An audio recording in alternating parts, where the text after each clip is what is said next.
The one thing that did disturb me quite a lot was when my daughter was going to secondary school just down the road here. It was around just before 8 a.m. down Clapham Old Town. She got pulled up, a car pulled up beside her. In her school uniform, you can see she's a schoolgirl just before 8 a.m. and she got asked if she wanted the lift.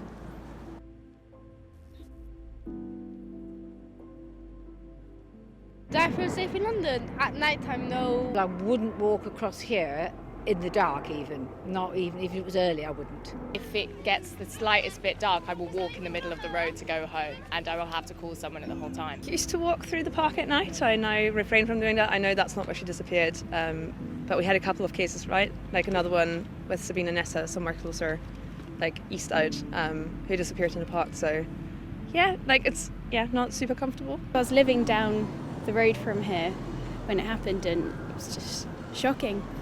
I think most women have a story of something challenging that's happened to them. Someone like exposed themselves on a bus before and have been followed, I think, which was very uncomfortable. There was just this random group of men who were like almost like 20 years older than us, and they just came up to us and they wouldn't leave us alone, and it was really like kind of shocking. Followed on the tube when I've been walking places. Yeah, absolutely had people follow me. It's terrifying when it happens. I live literally 2 minutes from Inferno's. I wouldn't walk home on my own because of just stress. I will not get an Uber on my own because of certain experiences. I know what bars to avoid depending on the security around there as well. And to be honest, like, since whatever had happened, I really don't go past like 20 minutes of my house if I'm going out, because at least I know it's only a 20-minute way away. I don't go into central London anymore because of whatever experiences on transport and things like that.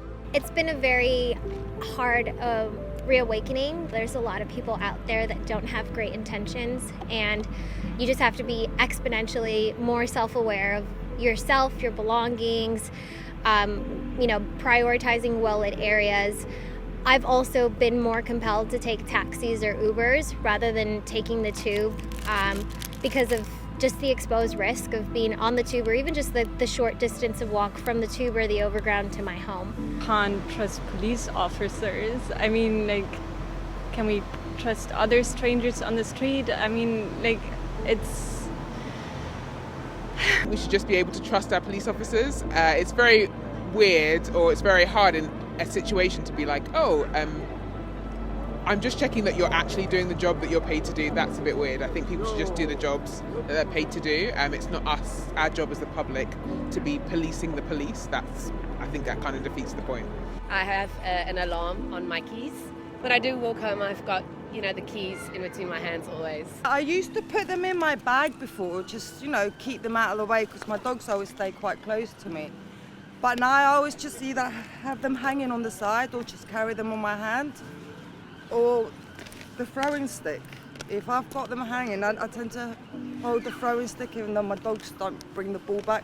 But just to have something in my hand, just in case if anything was to happen, then I've got something there. I don't actually feel safe anymore to tell my teenage daughter, if you're ever in trouble, approach a policeman. I know it's not all policemen the same, but you just don't know anymore. And it's very unsettling.